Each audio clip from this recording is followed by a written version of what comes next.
एक गांव में हरिया नाम का एक गरीब किसान रहता था। उसके परिवार में उसकी पत्नी और एक छोटी बेटी थी जिसका नाम था सुमन।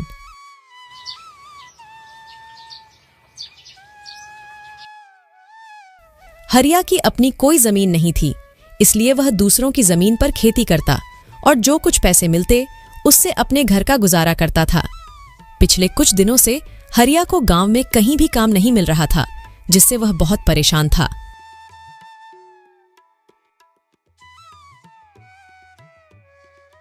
आज कुछ कमा के लाए हो या नहीं? घर में खाने के लिए और कुछ नहीं बचा है। बस थोड़े से दाल चावल बचे थे, उसकी मैंने खिचड़ी पका दी है। पिछले कई दिनों से गांव में कोई काम नहीं मिल रहा है। लोगों का कहना है कि अभी इस महीने उनके पास करवाने को कोई काम नहीं है। जब फसलों की कटाई शुरू होगी तब काम मिलेगा। अब मैं तो यह सोचकर परेशान हूं कि इस महीने अगर कोई काम नहीं मिला तो सबके खाने पीने का जुगाड़ मैं कैसे करूंगा। आप चिंता मत करो, भगवान हमारी मदद जरूर करेंगे।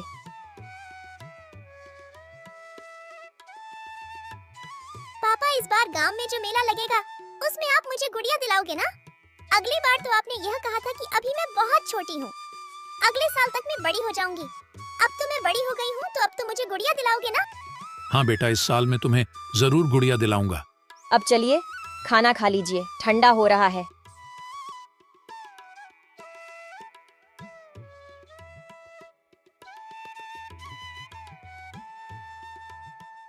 सरला, तुम भी आकर खाना खा लो। जी, आप खा लीजिए, मैं थोड़ी देर बाद खा लूंगी। हरिया और उसकी बेटी दोनों खाना खा लेते हैं। तभी उनके दरवाजे पर एक संत की दस्तक होती है। कोई तो कुछ खाने को दे दो, भगवान तुम्हारा भला करेगा। संत की आवाज सुनकर हरिया और उसकी पत्नी बाहर आते हैं। बेटा, क्या तुम्हारे पास खाने को कुछ है?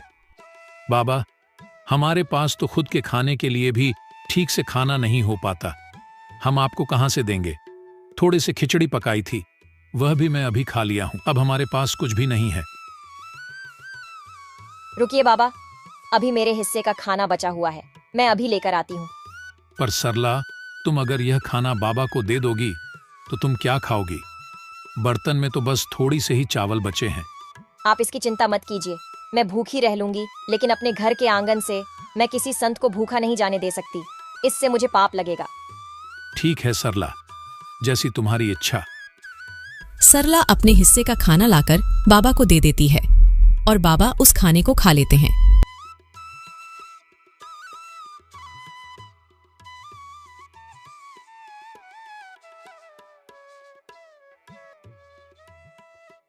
बेटा, तुमने मेरी भूख मिटाई है, मैं तुम्हारा बहुत आभारी हूं। एक भूखे व्यक्ति को खाना खिलाना सच में पुण्य का काम होता है, और यह पुण्य तुमने आज कमा लिया है बेटी।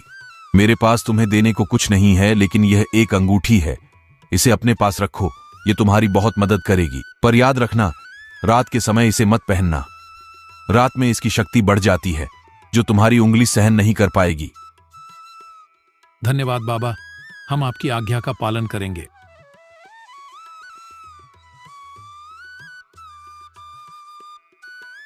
संत के जाने के बाद हरिया अंगूठी को देखकर सरला से कहता है, इस अंगूठी में ऐसा क्या है जो बाबा ने हमें इसे देने के लिए चुना? शायद ये हमारे अच्छे कर्मों का फल है। आपने सुना तो होगा ना, हमारे अच्छे और बुरे कर्मों का फल हमें जरूर मिलता है। चलिए अब अंदर चलते हैं। पर सरला, अपने हिस्से का खाना तो तुमने बाबा को दे दिया, अब तुम क्या खाओगी? काश हमारे पास थोड़े से और चावल होते। जैसे ही हरिया यह बात कहता है, अंगूठी में एक चमक सी उठती है और हरिया के सामने तुरंत एक चावल की प्लेट आ जाती है। सरला, यह देखो, जैसे ही मैंने चावल का नाम लिया, यहाँ चावल प्रकट हो गया। यानी कि यह अंगूठी सच में जादुई है, इससे हम कुछ भी खाने को मांग सकते हैं। अरे वाह, ये तो बहुत अच्छी बात है। तो आप इससे थोड़ी पूरी सब्जी मांगे ना, मेरा काफी दिन से पूरी सब्जी खाने का मन कर रहा था। ठीक है सरला, मैं अभी मांग कर देखता हूँ। हे अंगूठी, हमें थोड़ी सी पूरी सब्जी दे दो। हरिया के कहते ही फिर से अंगूठी में एक चमक सी उठती है और हरिया के सामने पूरी सब्जी की प्लेट आ जाती है। उसको देखकर सरला और हरिया बहुत खुश हो जाते हैं। अरे वाह, कितने दिनों बाद आज पूरी सब्जी देखने को मिली है। चलो अब हम सब बैठकर इसे खाते हैं। ऐसे वह सभी उस दिन भर पेट भोजन करते हैं। अगले दिन सुबह पापा, आज गांव में बहुत बड़ा मेला लगने वाला है। मैंने अपने दोस्तों से सुना था। आज आप मुझे गुड़िया दिलाओगे ना? हाँ मेरी प्यारी गुड़िया, इस बार मैं तुम्हें जरूर गुड़िया दिलाऊंगा। सरला, तुम मेरी प्यारी गुड़िया को तैयार कर दो और तुम भी तैयार हो जाओ। हम सब आज उस बड़े मेले में जाएंगे जहां जाने के लिए हम अक्सर सपने देखा करते थे। सभी तैयार हो जाते हैं। फिर हरिया अंगूठी से कुछ पैसे मांगता है और उसके हाथ में पैसे आ जाते हैं और फिर वह सब मेले की ओर निकल पड़ते हैं। उस गांव में हर साल एक बहुत बड़ा मेला लगता था जिसमें दूर दूर के गांव से व्यापारी आते थे। उस मेले में तरह तरह की चीज मिलती थी। पापा, वह देखो गुड़िया की दुकान। मुझे गुड़िया दिला दो ना। भैया जरा ये वाली गुड़िया दिखाना। ये लो मेरी प्यारी गुड़िया, ये तुम्हारे लिए। पापा, यह तो बहुत ही सुंदर गुड़िया है। भैया कितना दाम है इस गुड़िया का? जी 50 रुपए। ये लो भैया इस गुड़िया के पैसे। सरला, तुम भी अपने लिए कुछ पसंद कर लो।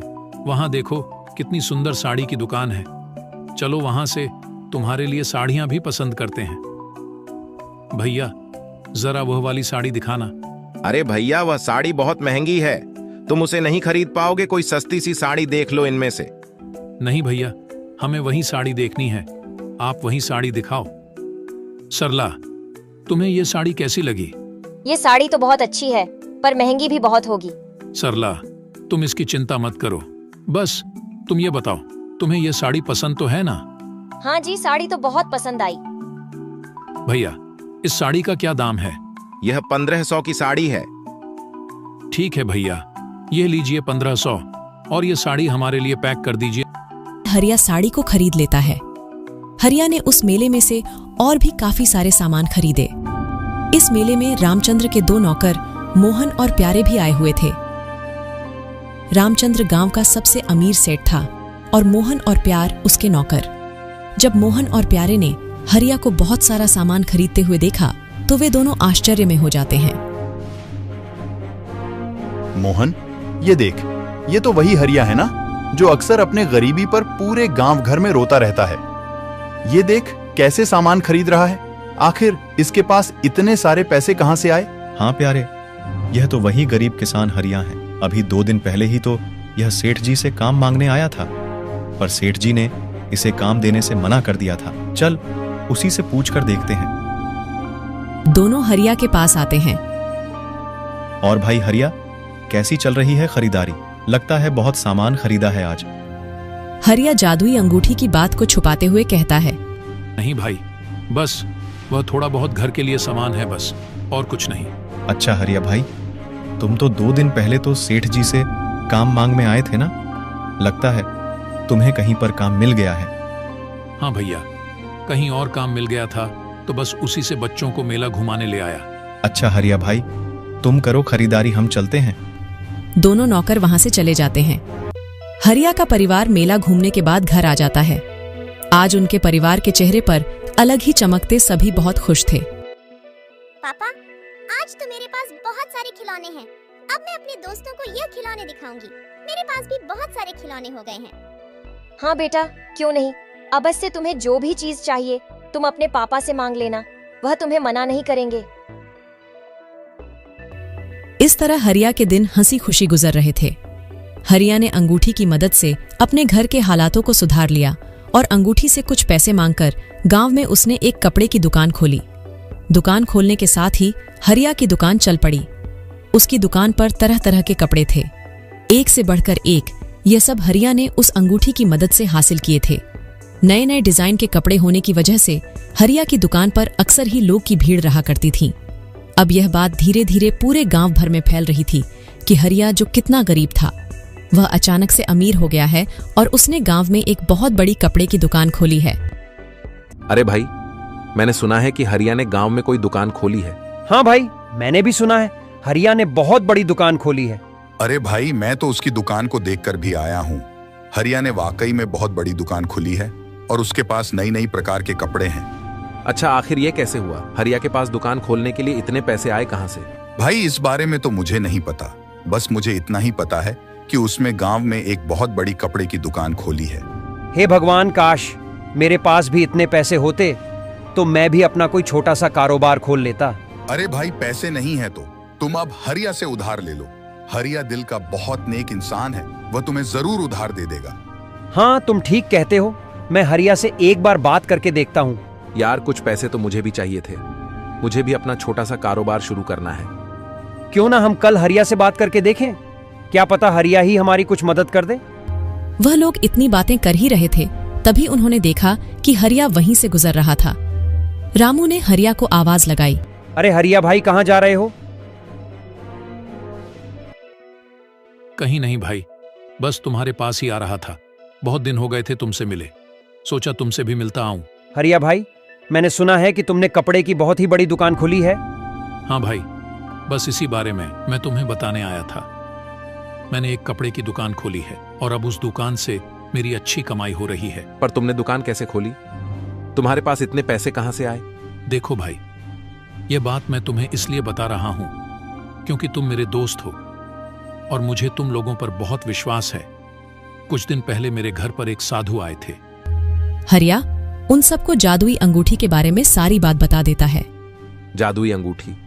सच में तुम्हारे पास जादुई अंगूठी है और तुमने उसी से वह दुकान खोली है? हाँ, मैंने उसी से वह दुकान खोली है और मैं यहाँ तुम्हारे पास इसलिए आया हूँ कि तुम भी अगर अपना कोई कारोबार शुरू करना चाहते हो तो बेझिझक आकर तुम मुझसे पैसे ले सकते हो। मैं तुम्हें कारोबार खोलने के लिए पैसे दूंगा। अरे हरिया भाई, ये बात कहकर तो तुमने हमारा दिल ही जीत लिया। ठीक है हरिया भाई, हम किसी को नहीं बताएंगे। इस तरह हरिया ने गांव वालों की मदद की और सभी को कारोबार खोलने के लिए पैसे दिए।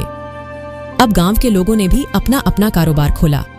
अब यह बात धीरे धीरे गांव के अमीर सेठ रामचंद्र तक भी पहुंच जाती है। मोहन और प्यारे, यह मैं क्या सुन रहा हूँ? हमारे गांव में रहने वाले गरीब हरिया ने गांव में बहुत बड़ी कपड़े की दुकान खोल ली है। यह तो वही हरिया है ना जो कुछ दिन पहले मेरे पास काम मांगने आया था, तो फिर इसके पास अचानक से इतने सारे पैसे कहाँ से आए? हाँ सेठ जी, हम भी यही सोचकर हैरान हैं। थोड़े दिन पहले हमने उसे मेले में देखा था, बहुत सारे सामान खरीद रहा था, जैसे इसके पास अचानक से बहुत सारे पैसे आ गए हों। और अब सुनने में आ रहा है कि गांव में उसने एक नई दुकान खोली है। हाँ सेठ जी, मैंने तो देखा भी है। बहुत ही सुंदर दुकान है उसकी, एक से एक डिजाइन के कपड़े हैं उसकी दुकान में। मोहन, जरा पता तो कर, आखिर उस गरीब हरिया के पास इतने सारे पैसे कहाँ से आ रहे हैं? आखिर ऐसी कौन सी लॉटरी लगी है उसके हाथ में जो कुछ ही दिन में वह इतना माला माल हो गया है? रामचंद्र की कहे अनुसार उसके दोनों नौकर अब हरिया पर नजर रखने लगते हैं। हरिया कब जाता है, कब घर आता है, इन सब पर उन दोनों आदमियों की नजर थी। एक दिन जब हरिया रात के समय घर आता है, तब मैं दोनों आदमी चुपके से उसके घर के पास खड़े हो जाते हैं। वह देखते हैं कि रामू अपने हाथ में से अंगूठी निकाल रहा है और अपनी पत्नी से कह रहा है, सरला, अभी मैं इस अंगूठी को निकाल देता हूं। काफी रात हो गई है, सुबह इसे पहन लूंगा। वैसे भी अब हमारे पास भगवान का दिया सब कुछ है। अब इस अंगूठी से हमें और कुछ नहीं चाहिए। मुझे लगता है अब इस अंगूठी को हमें संभाल कर रख देना चाहिए, क्योंकि अब मेरा कारोबार भी काफी अच्छा चल रहा है। तो अभी हमें इस अंगूठी की जरूरत नहीं है। मैं सोच रहा हूं कि इस अंगूठी को मुझे किसी जरूरतमंद को दे देना चाहिए, जो मेरी ही तरह गरीब और ईमानदार हो, जो इस अंगूठी का सही इस्तेमाल करे। हाँ जी, आप बिल्कुल सही कह रहे हैं। ये अंगूठी हमें किसी ऐसे ही इंसान को देनी चाहिए। रामचंद्र के दोनों नौकर यह सारी बात रामचंद्र को बताते हैं। हाँ सेठ जी, उनके पास एक अंगूठी है। उसके बारे में वह लोग बातें कर रहे थे कि उस अंगूठी ने उनकी किस्मत बदल दी। अच्छा, तो ये बात है, लेकिन एक अंगूठी की वजह से ऐसा कैसे हो सकता है? क्या वह कोई जादुई अंगूठी है? क्या उस अंगूठी ने हरिया को पैसे दिए हैं? जाओ, इसका पता लगाओ। अगले दिन फिर वह दोनों आदमी चुपके से हरिया के घर आते हैं और हरिया और उसकी पत्नी की बातचीत को सुनते हैं। सुनिए, मुझे एक बहुत ही सुंदर गुलाबी रंग की साड़ी चाहिए। आप इस अंगूठी से मांग लीजिए ना। तुम्हारे पास इतनी सारी साड़ियां तो है, फिर तुम्हें गुलाबी रंग की साड़ी क्यों चाहिए? और दुकान में भी काफी सारी साड़ियां रखी है, जाकर दुकान में से पसंद कर लो। नहीं, मेरे पास एक भी गुलाबी रंग की साड़ी नहीं है और मुझे एक ऐसी साड़ी चाहिए जो अभी तक दुकान में भी नहीं है। आप इस अंगूठी से गुलाबी रंग की साड़ी मांग कर देखिए ना।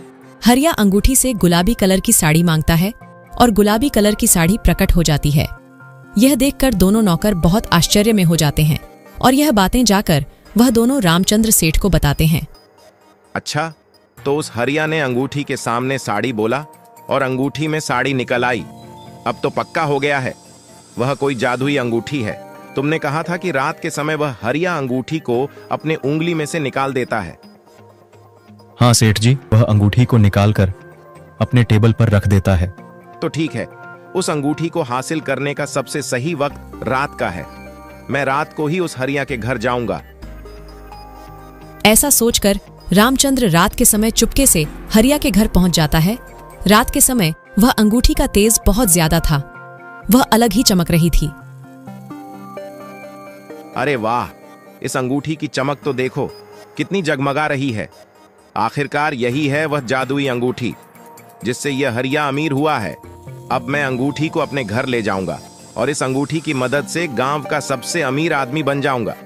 यह सोचकर रामचंद्र उस अंगूठी को वहां से लेकर घर आ जाता है और उस अंगूठी को हाथ में पहनकर अंगूठी से बहुत सारे सोने के सिक्के मांगता है। हे अंगूठी, मुझे बहुत सारे सोने के सिक्के दे दो, इतने सोने के सिक्के कि मैं रातों रात अमीर बन जाऊं। जैसे ही रामचंद्र ऐसा कहता है, उसकी उंगली पर लाल निशान पड़ जाते हैं और उसे काफी जलन होने लगती है। रामचंद्र दर्द से कहराते हुए उस अंगूठी को फेंक अस्पताल की ओर भागता है। रामचंद्र अस्पताल पहुंचता है और डॉक्टर को अपना हाथ दिखता है। यह कैसे हुआ? इतनी ज्यादा चोट तुम्हें कैसे आई? तुम्हारा हाथ तो पूरी तरह से घायल है। मैं अभी इसकी पट्टी कर देता हूं। डॉक्टर रामचंद्र के हाथों की पट्टी कर देता है और उससे कहता है, देखो, मैंने तुम्हारी पट्टी तो कर दी है, पर तुम्हारे हाथों के जख्म बहुत गहरे हैं। इसे ठीक होने में कम से कम 2 महीने का समय लग जाएगा और 2 महीने तक तुम्हें अपने हाथों का ध्यान रखना होगा। यह सुनकर रामचंद्र बहुत दुखी होता है। यह सब उस अंगूठी के वजह से हुआ है। न मैं उस अंगूठी को चुराता और ना ही मेरे हाथ का यह हाल होता। इतनी जलन हो रही है मेरे हाथ में, क्या बताऊं। अगर मैं ज्यादा पैसे का लालच ना करके उस अंगूठी को ना लिया होता तो आज मेरे हाथों की ऐसी हालत नहीं होती। रामचंद्र उस अंगूठी को हरिया को वापस करने जाता है। यह लो हरिया अपनी अंगूठी। कुछ वक्त के लिए मेरे मन में इस अंगूठी के प्रति लालच आ गया था, पर इस अंगूठी ने मुझे अच्छा सबक सिखाया है। अब यह अपनी अंगूठी तुम अपने पास रखो, मुझे इसकी जरूरत नहीं। अब अंगूठी हरिया के पास वापस आ चुकी थी। सरला, अब वक्त आ गया है कि इस अंगूठी को किसी ऐसे व्यक्ति के हाथ में दिया जाए जिसको इसकी बहुत जरूरत है। हमें जल्द ही ऐसे व्यक्ति की तलाश करनी होगी। जी हाँ, आप बिल्कुल सही कह रहे हैं। अब इस अंगूठी को किसी गरीब को देने का सही वक्त आ गया है। वह लोग यह बातें कर ही रहे थे कि तभी उनके घर पर एक गरीब बूढ़ा व्यक्ति आता है। कोई तो कुछ खाने को दे दो, भगवान तुम्हारा भला करेगा। सरला बूढ़े व्यक्ति के लिए खाना लाती है। बूढ़ा व्यक्ति खाना खाता है। खाना खाने के बाद हरिया उस बूढ़े व्यक्ति को वह जादुई अंगूठी दे देता है और उस जादुई अंगूठी की सारी शक्तियों के बारे में भी बता देता है।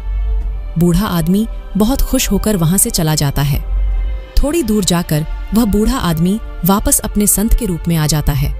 वह बूढ़ा आदमी और कोई नहीं बल्कि वही संत था जिसने हरिया को वह जादुई अंगूठी दी थी और वह अब अपनी अंगूठी वापस लेने आया था।